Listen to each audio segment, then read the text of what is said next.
Oh, baby, we're back.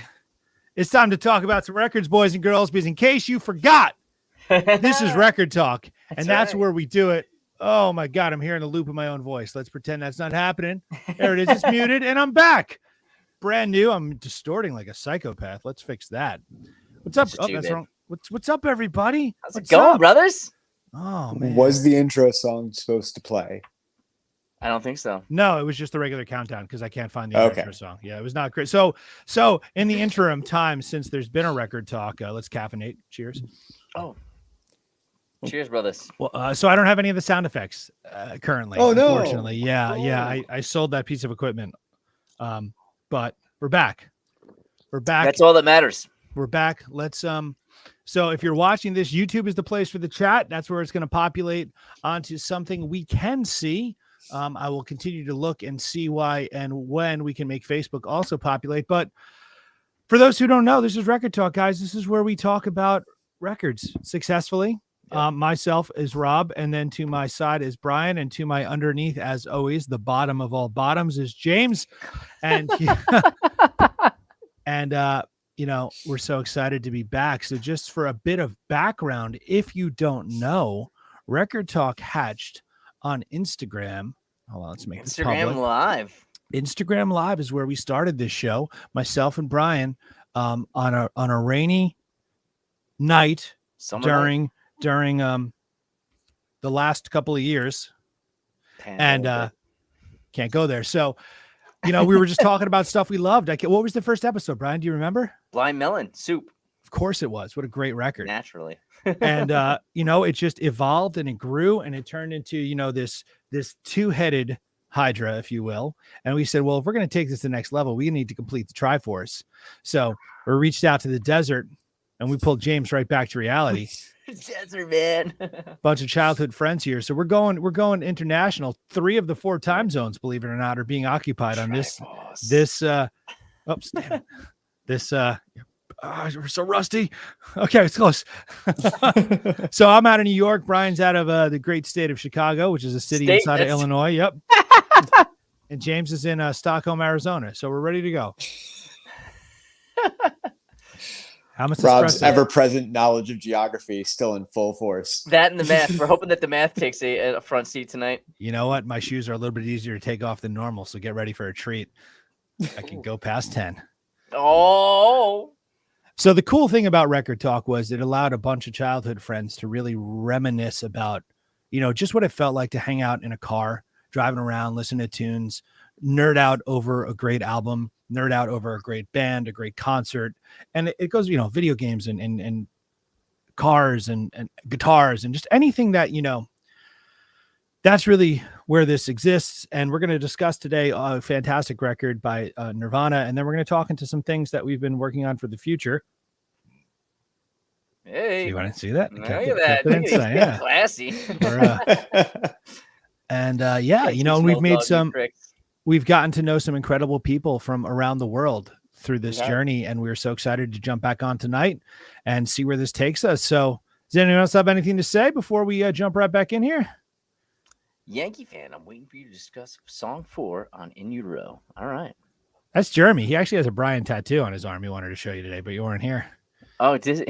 What does that mean? He carved your face into his arm. Ooh. I'm terrified.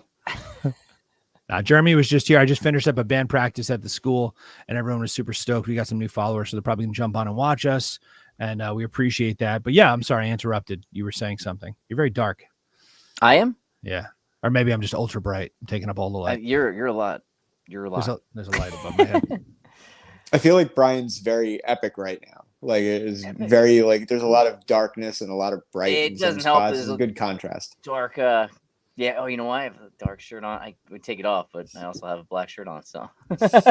Is there any other color to wear? Really not. Apparently today I'm dressed like a cat burglar. I'm in all black except for my socks. So even those are pretty gray. So. Yeah, this has been a fun ride, man. We're just us kind of getting together and chatting about music, and we've made some great friends along the ride across the world too. We had some people from England, just talking a bunch of different records, answering questions, and just shooting the shit about music. It's been great. Yeah, England, Brazil, the great state of North Carolina. I mean, it's just been incredible. The great state of North Carolina. So hopefully we see some of those guys. And James, you want to just catch us up a bit? Where you been? What you're up to? We'll jump. Hey now. Nothing too crazy. I was gonna say, actually, like, since the last time we did this, I've got a new phone. I hope my video is better.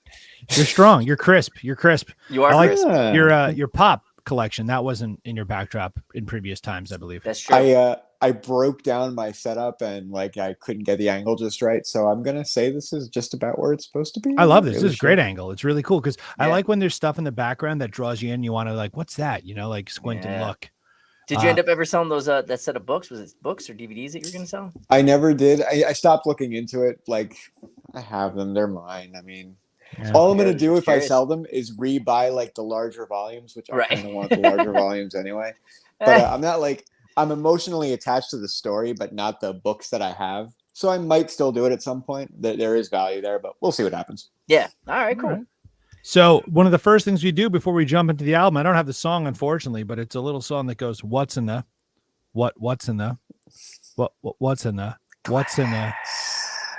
that's right, boys and girls. What's in the glass? So what are we drinking? Well, I have a double shot of espresso. Ooh, that's awesome. Ultra caffeinating myself because not only do we have a coffee machine at Rob's School of Music, we also have an espresso machine right in the front. So whichever direction you walk, you can get caffeinated and a fridge full of energy drinks. So what is sleep? I don't know. Who knows, right? What do you got, Brian? What's in your cup? I saw some clear liquid. It's funny you have a double shot. I have my Pac-Man glass here. I have a seltzer with a double shot of soju. So it's a Korean green grape soju. Natural spirits. No, it's a liquor. It's double shot of that. It's pretty good. Nice. Yeah. That sounds quite good. James, what you got?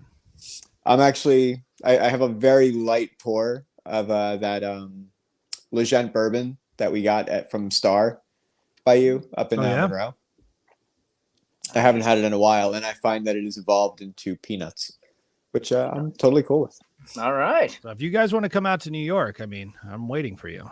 Oh, yeah. Is that 18? That's what that number says. Yeah. I couldn't quite see it for a minute there. Yes, but yeah.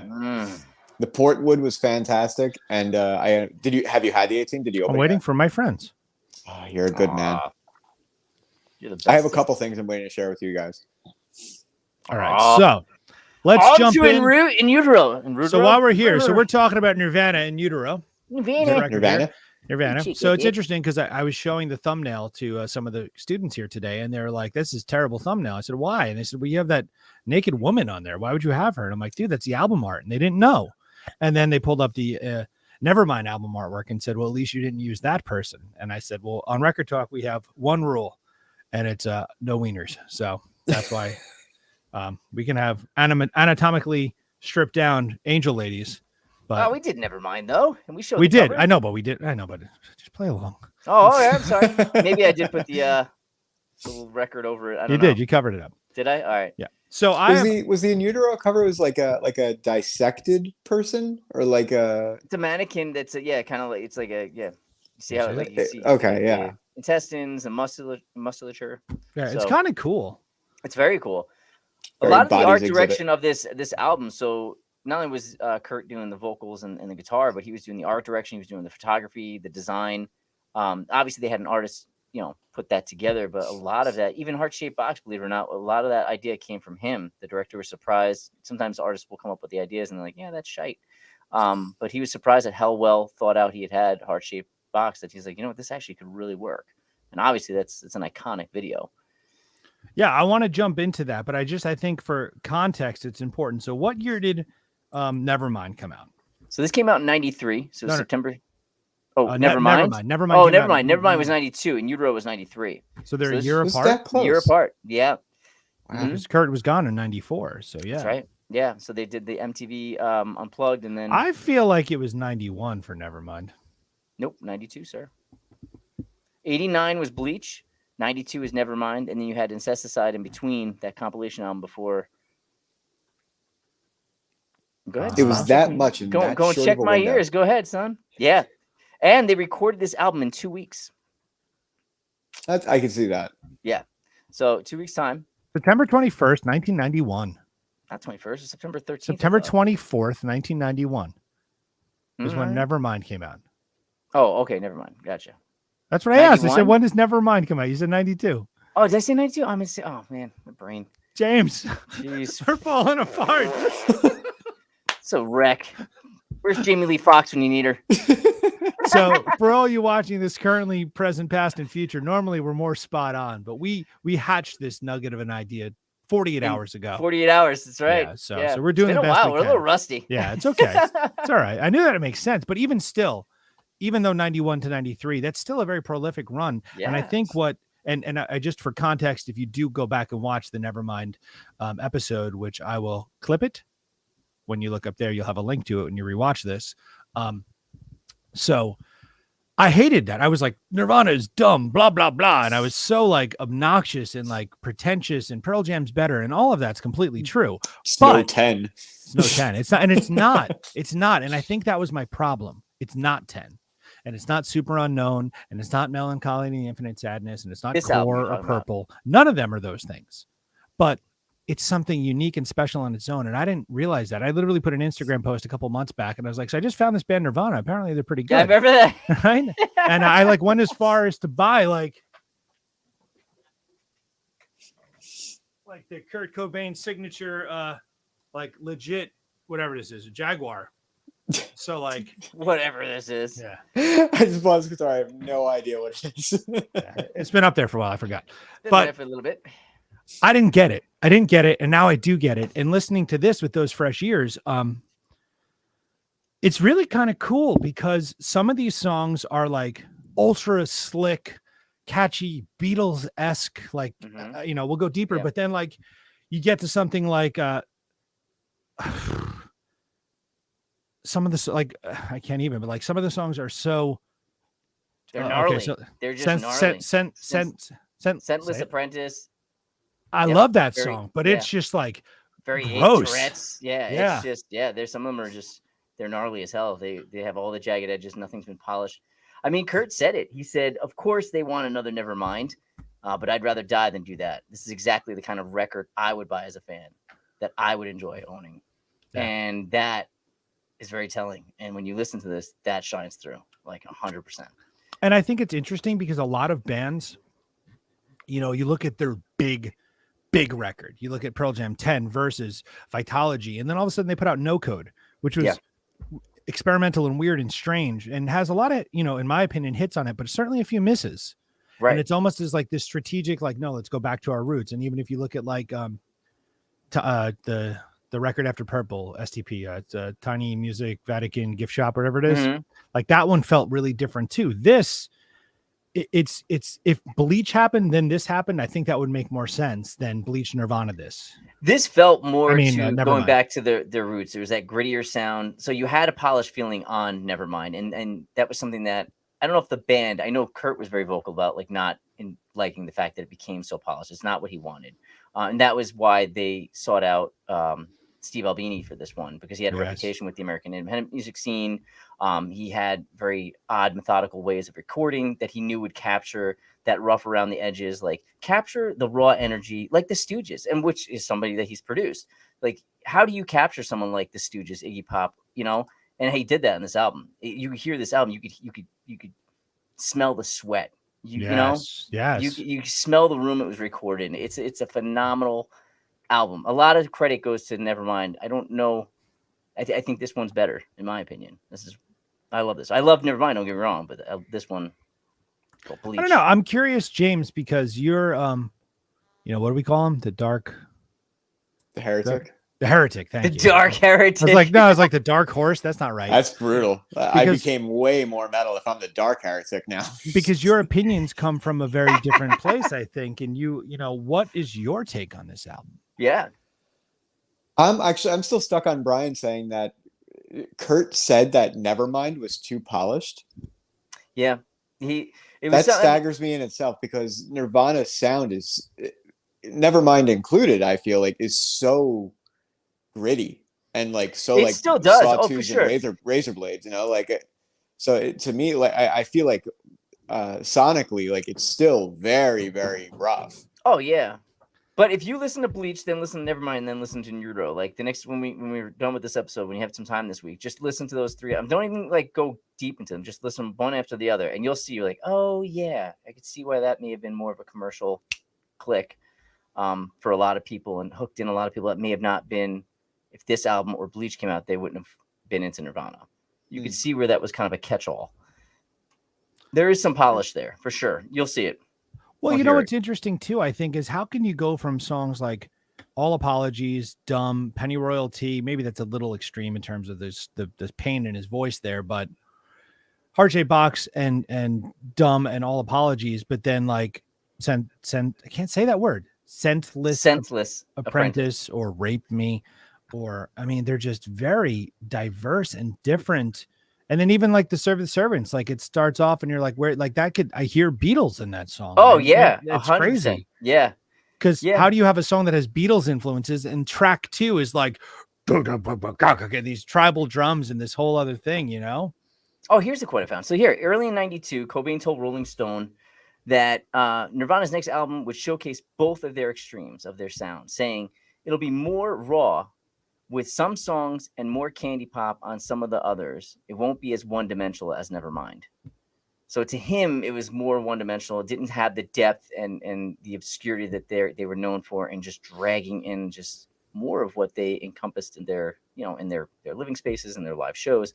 So you could hear that. I think that a lot of that's attributed to Steve Albini and his reputation for what he's able to, produce with music. I think if you look at what he's produced and who he's worked with, and him as an artist in general, you're like, whoa. You know what? It's interesting because this was what, 93? We just we were confident of that one, 93, right? So I'm 10. I remember very distinctly when Kurt died. I'm 11. I remember when the Muddy Banks of the Wishkah. I remember the Live in New York. I can recall that when it actually happened. So that's early the Unplugged you're talking about? Yep. I can remember when he died. I can remember that Muddy Banks of the Wishkah live album they put out after he died, because Aneurysm was the single they were pushing. I remember sitting in my kitchen watching the TV with MTV with James, actually, and that video was on. Just a random, I'm eating a bowl of cereal probably or something. I don't know. Right on. Throwing cereal into my face. While talking to you. Yeah. Talking. Throwing it into my face. I see. Yes, probably.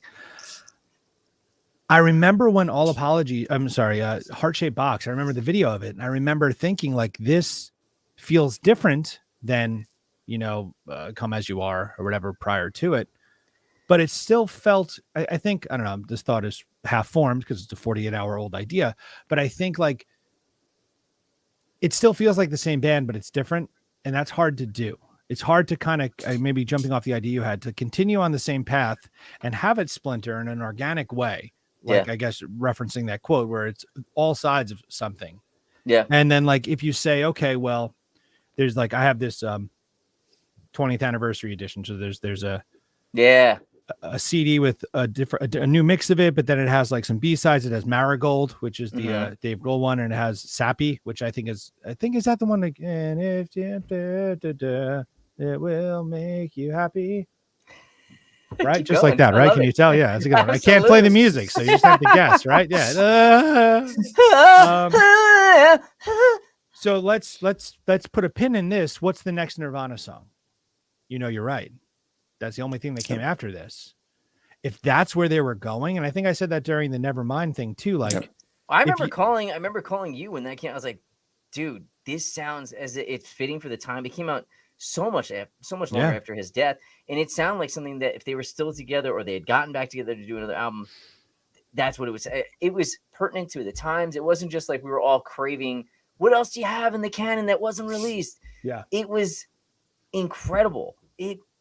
To this, I was after listening to this whole album, my brain went to that song. So me too. It feels like the natural progression of what this band would have done, if not even more, obviously. What's your favorite song on here? Jane, let's start with The Heretic. Let's start with The Heretic of that one. None of them. None of them. Not that.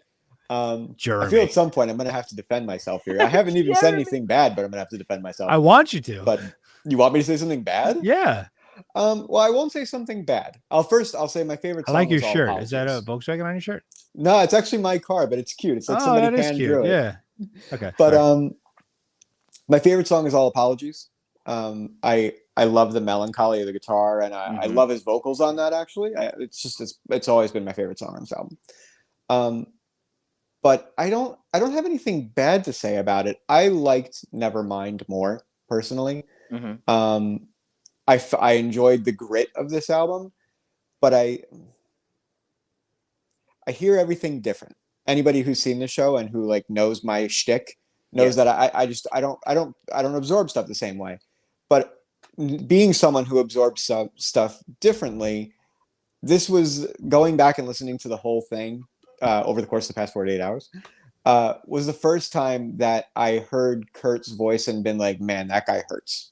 Yes. Yeah. That's the first time that I really made that. Like I've heard it before and been like, man, like you had to be in a messed up place to come at that from that, tangent. But this, like the whole album sounds painful. And that's the main thing I took away from listening to it with fresh ears after 20 plus years of ever listening to it. Really, I agree entirely. Like, so I got into Nirvana, a couple months ago because I read Dave Grohl's book, which is amazing. If you guys haven't read it, it's a quick read and it's just so full of awesome stories. And he discusses really briefly like Kurt dying in Nirvana, and it was more on the level of not like the rise of fame, but not like on this gig, blah, blah, blah. But he was like, that was my friend and I'll never get to talk to my friend again. And he references Kurt's pain. So like, I'm hearing Dave's words in my mind, listening to Kurt sing in my other ear. And I'm like, my God, this guy like is just messed up, terribly messed up. And you hear it in the sad songs and that, like All Apologies. He's not screaming, but he's sad. I mean, I guess a little bit, but it's not. Yeah. You hear that with a lot of bands that like open up about that. Like, cause I know Christopher Thorne has said that in numerous interviews and just in time that we've talked to him in private, like you just never heal from that. Like that's right. So this is going to sound like a cop out, but hear me out on this one. When you ask what's the favorite, going back to that, this album to me is a lot like Nine Inch Nails' Downward Spiral. It's very difficult to choose a favorite. And because compositionally, it's just, I don't know, it depends on my attitude, depends on what's going on lyrically. There's so much great stuff here. So I have a hard time. There are times when I'm like, Serve the Servants. I love a good song that really grabs you by the collar. It's like, listen! And I love the song that kicks the door in, So like there's times it's that. And then this All Apologies, a beautiful, folksy, independent kind of sound, like this rocky, folky, staticky sound. So it depends on my mood, So I don't know. Really, as a whole, and plus there's lots of common themes in this album too. So it almost feels conceptual at a point. So I don't know. It's a lot like Downward Spiral for me. I don't know that I could just pick. Some days it's this, other days it's that. So that's a good. I think I agree with you though, because it does have a lot of. I don't even say colors because I feel like it's more. It's like seasons almost. Like this album is a year, right? And there's fall songs and there's summer songs, there's spring songs. Emotionally, what comes with those seasons, and just conceptually where he's coming from. Like Heart Shaped Box is a very accessible song, and it's a great song. But then hauntingly beautiful. Yeah, exactly. And then you put the video in your mind and like, I'll eat your cancer when it turns black. Like, whoa, what are you saying, man? What's going on? What happened? Yep. But then something like Senseless Apprentice, where he's just so like raw, screaming. It's quite autobiographical too. I mean, some of his pain, his anxiety, his confusion. Yeah. It really resonates. The sound is exactly what they needed following Nevermind. Like Albini was perfect in putting like mics all over the place to capture the feel of the room, and that's something that Nirvana had wanted, and other producers wouldn't be okay with. So, like for example, they put Dave Grohl in the kitchen, so they would get a different kind of resonance with his sound. They put 30 mics around his kit to get a certain type. So it's like there really was some experimental stuff that you can see how it captures more of that. You're in the room, you're in the recording session, you're in this place where they're all creating and crafting. You can feel that in this album. That's magic. Not every album captures that. That's magic, man. And I think like, I'm sorry, James, what? Oh no, I agree. Like there's a very like close vibe when you listen to it, I guess. Yeah. Like you almost feel like you're kind of in it. Yeah. I think there's I think we've talked about this before. There's like this series they used to have called I think it's Classic Masters, and it's on Amazon Prime. So if you have Prime, you can watch all of them without any like that Coda collection upcharge stuff. And the Nevermind one is amazing, especially when they break down Something in the Way, which is used insanely perfectly in the new Batman movie. It's in the movie it's in the movie 2 different times, big chunks of the song, and like it's so perfect in that place. I was talking to one of the guys here. Is like I was so into the song and what I was seeing visually, I missed dialogue because I was just so in the moment. I wish they had a Classic Masters, maybe they do, and I don't know about it for this record, because I would love to hear Kurt's raw vocal. I would love to hear the drums. I would love to hear what's going on. And I think that it's really cool that these songs got more complex to the point that when they toured this record, they brought in Pat Smear. Mm-hmm. So like they needed another guitar player, but even then Kurt, in where he is in his head, like he still stood in the same spot of the stage. Yeah. Like he was never center stage. Like Chris was center stage. It's Kurt on the side, you know? Yeah. Just so much going on, man. It's interesting to watch bands dynamics like that. Yeah. It's a shame to think. I mean, in that first opening line where he says teenage angst has paid off well. Now I'm bored and old. Self-appointed judges judge more than they've sold. It's just, you could tell like some of this stuff, like it's paid off. My angst has paid off. It's made me famous. But at the same time, like he's great with wordplay. Like I'm bored though of this. Like it's not as fulfilling. I don't think that fame was something it doesn't suit everybody well, especially, unwarranted fame where people are just crowding you and not giving you your privacy. So then on top of like his other demons, you put that Molotov cocktail together and, it's rough. I think also when these artists, these iconic figures pass away, in their late 20s, Jimi Hendrix, him, my buddy Morrison, like you, Shannon. Yeah. There's a Doors reference there. I heard you. I just making sure. Right Pick up what I put down, baby. They become especially like, 70s, 80s, 90s. Like I think Kurt is of the last generation where I don't want to say it's glamorized, but there wasn't the footage. Like I look through this booklet and I'm like, wow, look at these pictures of him. Like you can't access it in the same way where like people love the Grateful Dead, Jerry Garcia. There's a million bootlegs of Grateful Dead concerts that you can see the guy and feel like you know the guy and get into the guy, even though he died prematurely also. Such a short window. Yeah. Same thing with Blind literally better to burn out than fade away, right? And it's Blind Melon also, like when All I Can Say came out, I was like, oh my God, look at this guy. Like we're like, it feels voyeuristic almost. I wish stuff like that. I found a channel, a page on Instagram. I'll link it up in this, and it's all old, like random Nirvana bootlegs. And like minute-long clips of songs, but it's like, wow, awesome. Like, link that, dude. Yeah. Cool. I mean, you guys remember when he passed away? Like, do you remember where you were? You remember it's just it was solemn. It was high school. I just remember just 4. That makes me 11. That makes me 6th grade. 13? Oh wait, 13. Yeah, it's because I was just getting into rock music, like 6th grade.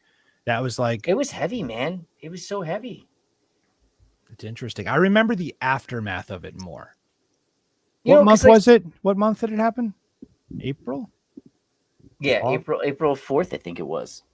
I think Lemmy passing away from Motorhead, like that's sad, right? That's an iconic man, but like he's had decades and decades, and there's footage, and it's like you said, like, this is not like they were still in the thick of it, they were still on the cusp of what they could still do independently together, different projects, like we said about Batman, like it being used in that light, like.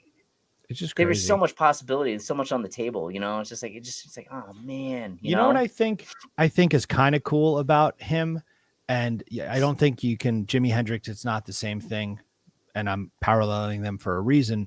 John Lennon, it's not quite the same thing. Like the 27 Club, is that what it is?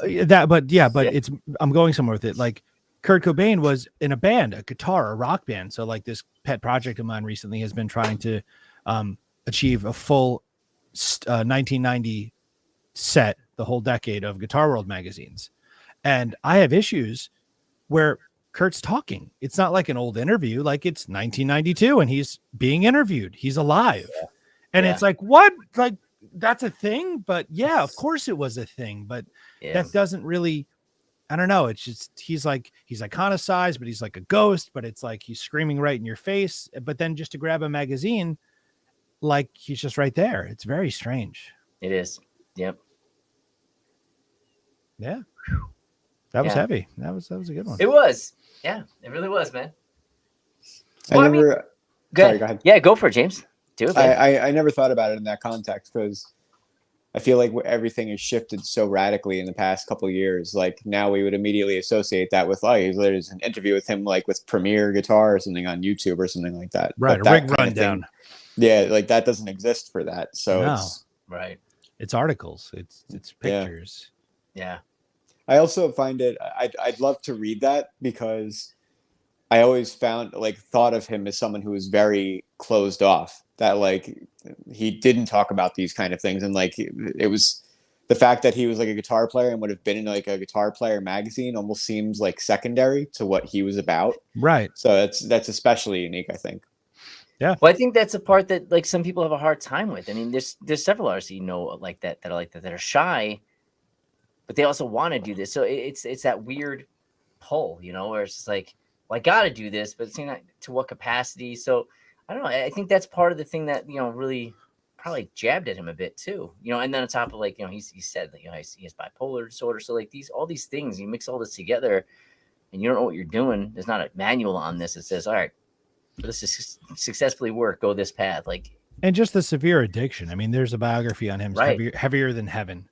Yeah. Which is it's fantastic. And I haven't seen it. Yeah. It's, I read it 2 times actually. And then I just, it's a book. I'm sorry. A book. Yeah. And then I actually just recently reread the last chapter of the end of his life. Cause it's just like, why? Like he was so,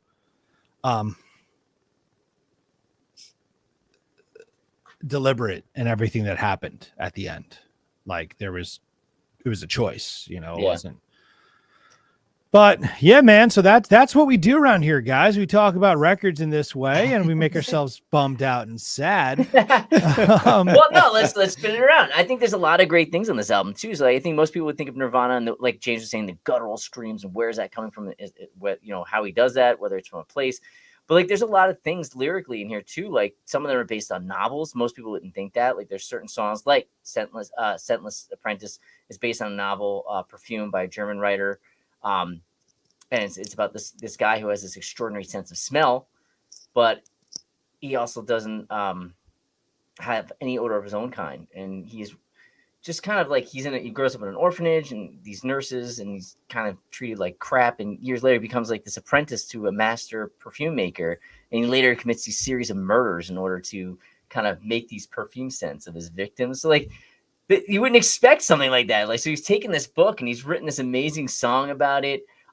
There's like Frances Farmer Will Have Her Revenge in Seattle. That's based on an actress from the Seattle area, her whole story. So like, there's a lot of like cool substance here too that most people may not know because they just hear a guy screaming like, it's not for me, it's noise, but there's a lot of great substance here, and like I said before, there's common themes, whether, In Utero, Fetal, there's all the Pennyroyal Tea, plays on words. Like he was a really smart dude, really smart dude, creative as hell. And that's that. Yeah, I mean, it's, I encourage everyone. There's some people, if you're watching this now while we're live, I encourage you, jump in that chat. What's the song you like in this? Do you remember when it came out? Do you remember when he wasn't here anymore? Do you have any thoughts or opinions on this? And anyone watching this in the future, please jump in and just get the community back up and running, because I think the coolest part of music is being able to talk to other people about it, because you'd be surprised how many universal emotions a lyric will connect with someone. And I've had situations where a song I thought was sad, someone else found as happy, and other way around. And I just always think that's really paradoxical, because why? How could you hear that way? Oh, because I hear it this way. And I think that's why it's really cool to be able to have different opinions about something and find some kind of a common ground. Yeah.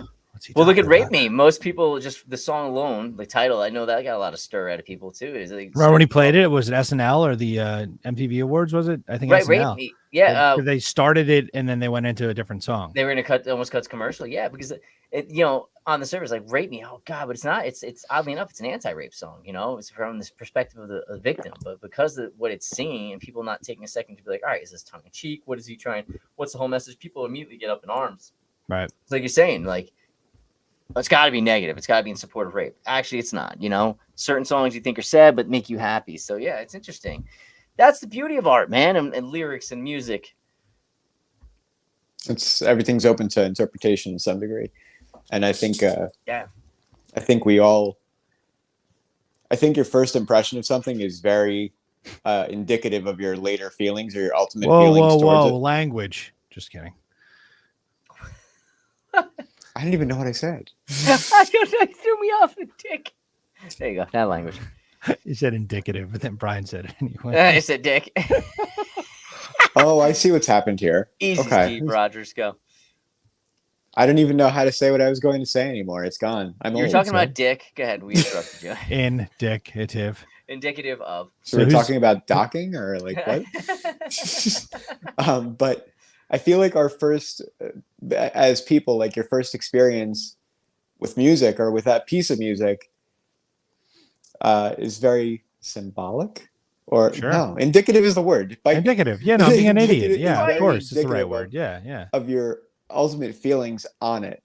And I feel like your mood in that moment is related to that. So like if you're the first time you hear something, if you've had like a terrible day and you're just not in the mood for it, you're not in a receptive mood towards what it could be. And like you'll always ultimately associate that mood with that song. Yep. Or with that piece of music or some degree.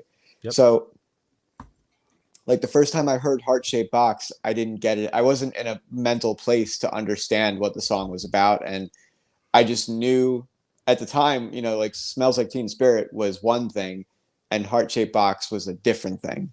Right. And I could make that differentiation. And ultimately, like I didn't care for it as much. And that probably spilled over towards the later years. That's probably like I clung to Nevermind and I never really latched onto In Utero. That's interesting. You said something there too about like certain mind frames and there are certain albums we go back to and there are time capsules, right? Like they either don't hold the test of time or sometimes they just zip you right back to a time where like, oh, I remember those sentiments in this time in my life. I remember what was going on. And they still have great meaning. They still have a special place. Some are like kind of timeless. And I feel like this is a timeless album because like in listening to it, while I am reminiscent of things that were going on, attitudes, feelings, people, events, it took on a new shape with the new lenses I have, having more experiences in life, living longer life and having more years to me. It was interesting, it didn't feel like something that was just a time capsule. Like, oh, I remember this when I was 13 years old, right? So it was really cool to revisit this because I haven't listened to this album in a little bit. So I was like, oh man, this is cool. Like I played it back to back. I would finish it and start it right back up again. And I mean, that aspect of it felt like some of the albums I would listen to in high school where we're just like, all right, play it back again and again and again. But like this had different meaning too. Just more experiences in life. That was interesting. I wasn't expecting that, and that was an awesome welcome surprise. I think for someone who's listening to us talk about this and they're like, oh well, I know Smells Like Teen Spirit and I know Heart Shaped Box, but I don't know any of these other songs these fine young gentlemen are talking about. Fine. Go into it with an open mind because it's different. It is different, and some of it is jarring, and some of it lyrically or emotionally or sonically is off-putting. But listen to it as a complete work. Listen to it front to back. Don't put on shuffle. Don't jump around. Like just digest it in the sequence they intentionally put it, because back in 1993 they were being conscious of the order in which the songs were being delivered to the listener, and respect that and hear that, because there's definitely ending with all apologies makes a heck of a lot more sense than if it some reason went between Heart Shaped Box and Rape Me. It just doesn't, right. The sequence is important. Well, oddly enough, this song, one of the titles they had played around with for this song was going to be for the album was "I Hate Myself and Want to Die," which ended up being one of the tracks on the Beavis and Butthead album. Do it, Beavis and Butthead. Do it. Bill, was it Beavis and Butthead? Do America. Do America. No, it was Beavis and Butthead Experience. Oh no, that was the movie one. Yeah, right. Yeah. Yep. It was "I Hate Myself and Want to Die." Wow, what crazy that was happening all at once. Right, yeah, that was a great compilation of band. Like Anthrax did a cover of Beastie Boys. A great compilation album. Looking down the barrel of a gun. Thank you, James. The Cable Guy. Cable Guy soundtrack is just like straight out like 90s. Jerry Cantrell. So is Dumb and Dumber. Chair. Dumb and Dumber's got like more of that alternative rock 90s, weird under the counter subculture stuff there. Was funny that he's in both of those. Was the first track on In Utero, because of the way I was listening to it and the way that I was listening to the album these past couple of days, I never really found a track list except for the songs that I knew already. Oh, because you're listening on YouTube. It's Serve the Servants is the first one. Serve the Servants. Yep. Okay. Was that like the opening song in Clerks? Or another Kevin Smith movie? I don't think so. No, it wasn't the open. I just remember the opening song in Clerks. I feel like I know that song from like an early 90s movie for some reason. But I don't know why. Just something that I was thinking about while I was listening to it. So if you guys are curious about that Hate Myself and Want to Die, it is available on this 20th anniversary, which you can find on all the streaming. There's actually a 3-disc version, which is not on the streaming, and that's like $200 on eBay, but this one is affordable. But you get the demos, you get the new mix, you get the B-sides and the bonus tracks, which gives Hate Myself, Want to Die, Marigold, Sappy, Moist Vagina, just lots of yeah. So you had that great box set, similar like the Smashing Pumpkin box set where it was all the singles and then each single. I didn't have that, but in my previous life I had that. Yes. All right, yeah, but that was a great box set because each single, like All Apologies and Rate Me, but then I had like the other B-sides and it was very reminiscent of the Smashing Pumpkins. What was that? The Airplane Flies High, Turns Left. Right, which is also that left turns right. That Pumpkins one is on streaming too. There's a Cars cover they do on there. Yes, what is that? It's awesome. Awesome. I revisit that box set every year. I love that box set. It's a great. That makes me think of you because I just remember like it just the music as a tangible thing. I keep touching this, and off camera, I'm taking the CD out and putting it back in because that's just such a nostalgic feeling. It is. It is. All right, let's take the last couple of minutes here and just discuss the future, if that's okay, boys. Is that cool? Yeah, with let's us? do it. Absolutely. I don't want to run too far over 10 fun. o'clock. Yeah, no, this has been fun. Yeah. What do we got going on, Rob? Come on. Start off, baby. Well, James is going through a change, but we're cool with it. We support him. He's moving back to New York. Yes, good job, James. Just putting it out there. Just putting it out to the universe. Maybe the universe will listen. There you go. All right, dude. When you making the move? You want to go back to the cold? You want to go even colder? I'm here. It's going to snow tomorrow. It's going to snow tomorrow, 1 to 3 inches. It was 70 degrees on Monday. Where? By you? New York. Yeah, it was 70 degrees on Monday. 68 and then it went to like 20 something. So so thank you. You're the future, and now I live your hell. Yeah. I guess weather blows this way. Thank you. Yeah. It does go across. You're just crop dusting New York. Get ready. I had dairy.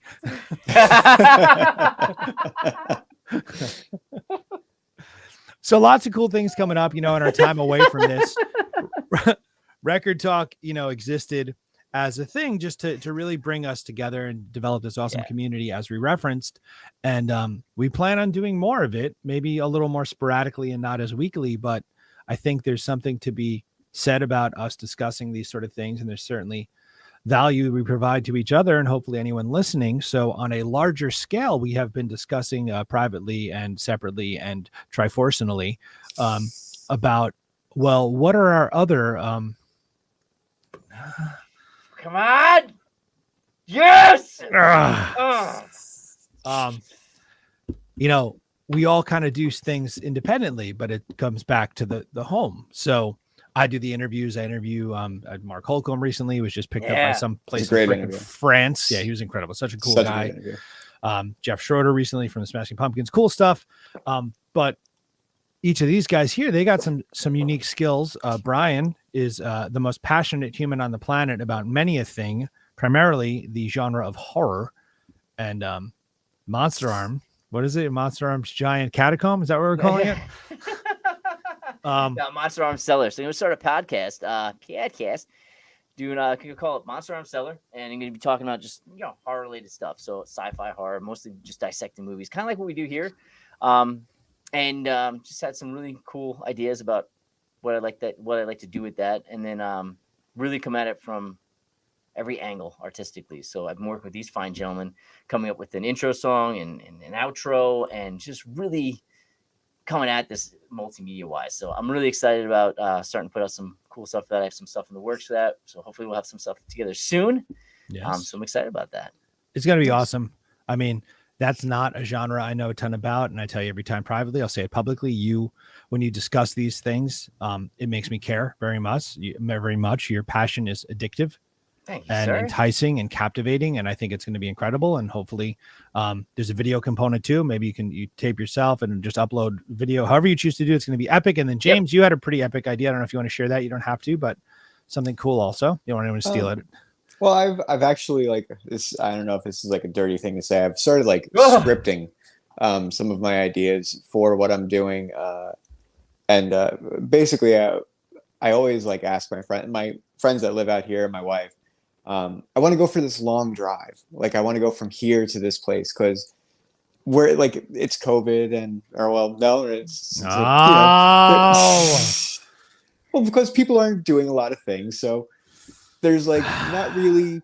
Because I like point A and point B, and I like to see what happens. Not because I want to get somewhere. I want to enjoy the road in between where I am and where I'm going to. Yeah. And there's a lot of places out here that are really beautiful driving roads. There's a lot of beautiful desert, a lot of beautiful scenery. And so I was trying to explain, I can never get my thoughts out coherently, but I stutter when I try and get my thoughts out. So you're not stuttering, you're winning. Oh, okay. Well, it occurred to me and I got my thought out eloquently to my wife one day that it's not about, I'm not looking to get to a destination. The drive is what the destination is. So I plan on doing like a small video series, maybe like finding a way to make it like a seasonal thing because I've got to get further and I've got to go other places besides just my state.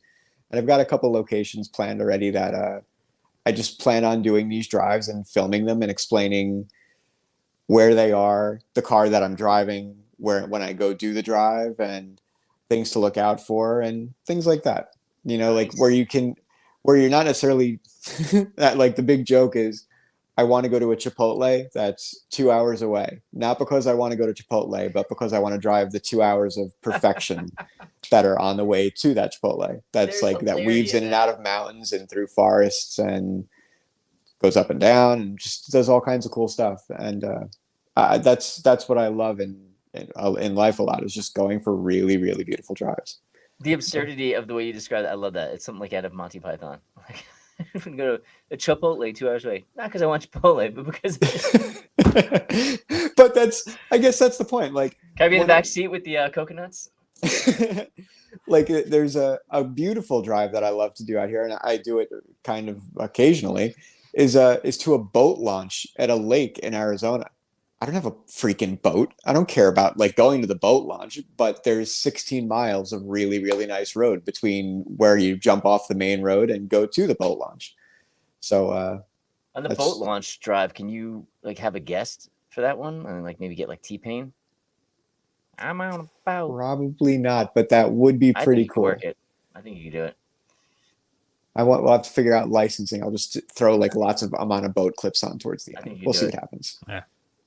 Just randomly some like Jack Sparrow stuff too, just because that one's funny also. Michael Bolton. Yeah. Rob, what about you, man? You complete me. I like that, James. Bolton's a major cinephile. It's a great idea. I think it's cool because it's a spin on, it's not the destination, it's the journey kind of thing, but it ties into something you, again, passionate about driving. And then there's the scenic element to it. And then the car, there's a lot to discuss, and what do you need to do it? You need a couple of GoPros and a story, and there's stories in every mile you drive. So it's cool, man. I like it a lot. And I'm going to try and get like my buddies out here involved to take a couple different cars. We have a good selection of cars to pick from just in our circle. So Devin's not invited, but yeah, the rest sounds really cool. The cars are invited. Yeah. And tell him to get back the Porsche and get rid of that silly race car. It's preposterous. Preposterous. Yeah. Nice. That's kind of what we're all doing, I guess. Cool. Well, I have, and I think this will all kind of exist in the same kind of universe. It's like the multiverse of record dudes. I don't know, something like that. Huh. Multiverse of record dudes. So my thing is, so I have a book coming out. Yes, he does. I saw that. Yes, on April 21st, it will release the day I was released from my mother's home. Hey, very clever. And it's entitled "This Book Shreds," and it was written in collaboration with this woman, Kristen, who's incredible. And it is basically, I would say, 30% stories and experiences with tons of, here's what you learn from that. 20% music theory and how to play music, how to write a guitar, and then 50% just like self-help kind of stuff, like music as a lifestyle, how music took a shy, awkward kid and turned him into an awkward guy with a big mouth. And didn't shave off that awkwardness. Yeah, no, the awkward lingers, but just to build the confidence through it. I think that's incredible. And just to kind of teach people that it's not as hard as you think it is. And it's never too late to start. And I think these are obstacles people come across. There's a link that is out now. I'll put it up in here too. But if you subscribe to receive information, you get a free video explaining to you that there are no wrong notes, because there really aren't any wrong notes. And that's a big obstacle. For a decade, I was afraid to play a solo in front of anyone. First of all, because James was too good at it. But second of all, because intimidated. What if you hit a bad note? And if you look at it through this lens, it's not that way. So it's really exciting and it's kind of overwhelming. I just got the artwork today, and the whole artwork is awesome, dude. There's more. I'll send it to you later. Cool. This whole mock-up. It's awesome. You guys are discussing it heavily, frivolously, unadulteratedly. So it's awesome. Yeah, I'm psyched. It's crazy. Yeah. It's April will bring the 5-year anniversary of Rob School of Music, my 9th birthday, and a book. So there's a lot of cool stuff coming. Your what birthday? Not 40th, not yet 40th. So that's all that matters. Not 40th. Okay. Like sincerely not 40th. Yeah. Like 12 months before 40th. Okay. Perfect. So I was talking to some of the kids here today, Brian, and I said I was doing this live stream, and they're like, who with? And I was like, oh, you met one of them. They got Brian who was here. And then of course, Jeremy starts talking about you. And I was like, no, I didn't. And they're like, oh, that guy, what is he, like 14? I'm like, no, that guy's, in his 40s. And they're like, what? 42, baby. Yeah. Just eat antioxidants. Yeah, that's it. So yeah, that's what's going on. So I think it's cool stuff coming from Team Record Talk over here. So for all those watching, loving, and enjoying, we appreciate you very much. We thank you for tuning in on this one. And we encourage you to look back on our, 50 something episodes. This is 53, right? Let me just double check here. I believe whatever you say. Yeah, I believe whatever. You got to count the one. There's one that me and James did on Van Halen that you couldn't come to. So I don't know. That's right. Is that canon or no? I'm not sure. So there was the one where you disappeared too. Yeah, the one where I died and you guys just let no it one happen. checked on you, and me and James. We did not check on you. The show went on. So for anyone watching, my camera died and I was just like this, frozen. I think you were leaned over to the. Whatever, dead. I look dead. You do look dead. No one checked on me. You just let me die. So let the record show also that he had an LED light in his background that flickered because of the refresh rate of the LED versus the lights in the room and the camera speed. So when that stopped flickering, we knew his camera had stopped. There was no concern that he had died. But how long did it take you to put that more together? Concerned about me looking at that. It did not take long because I was watching that LED the entire episode. Yeah. You know what's crazy is the camera I use for this, you can literally adjust 3 different settings of the refresh rate so you don't have that issue. I just didn't care to notice that. So I actually notice every now and again, like it either like focuses zooming, something's going on with it. Well, I have to and then it finds it. It's pretty cool though. It's a very nice camera. It's a Logitech Brio 4K. I can see your JCM 900 very well. Yeah, it really does have some. Yeah. There's a white Falcon over here. Falcon? I can see the very bottom of it. Oh, you see this? Is that the Nash? No, this is a Silver Sky and Roxy Pink. Oh, I have two pink guitars. Awesome. You don't mean what you're saying. Don't lie to me. That's awesome. Maybe talk about Batman. I've heard nothing but amazing things. It was great. I've heard nothing. I'm glad you guys enjoyed it so much. I didn't see it yet. I've just heard nothing but amazing things. It looks great. It looks gritty and gnarly, yeah, like the Dark Knight. There are these scenes that like I heard there's a Killing Joke Easter egg in it. You hear him walking, and like you just see the panic in everyone's face, and you just hear the marching as he's approaching the bad guy. Yeah. And then he comes out of the shadows, and like it happens 2 or 3 times, and each time you're like, oh yeah. Oh. All right. Oh man. Yeah, you'll see it. It'll be on April 24th. It'll be on streaming. That quick. Come on. We'll have a watch. 45 days. 45 days from release. Watch party. Yeah, we should. It's cool when you guys all come out here in April to celebrate my book release. Come on. Actually, I might actually be out there just about that time. I'm not sure what's going on with that. Do it. I want to plan a big party in my honor. Mount Fuji. We'll get zombies. I'm thinking I want it to be at Marcello's so we can raid the fancies. What's Marcello's? Italian restaurant here. A really good restaurant over here in town, but they have I'm kind of buddies with the owner and the sommelier, and they have a very, very, very fancy whiskey selection. They know people at Buffalo Trace. Let's put it like that. Yeah. Oh, James froze. Oh, did I? Yeah. All right, kids. Well, I think that's a fair amount of record talking for this eve. Record talk. So I don't know when the next one will be. Could be next week. Could be next year. But in the meantime, be on the lookout for Monster Arms Cellar. Because I'm in a cellar. Oh, and James's to be titled driving Chipotle. Driving the destination. I think you should call it the Chipotle Chronicles. The Chipotle Chronicles. There may be a lawsuit involved with that one. I'm not sure. I feel like I'd ultimately have to plan to go to a Chipotle every time, and I thought that's what you were saying. Did I misunderstand? I thought that was the goal.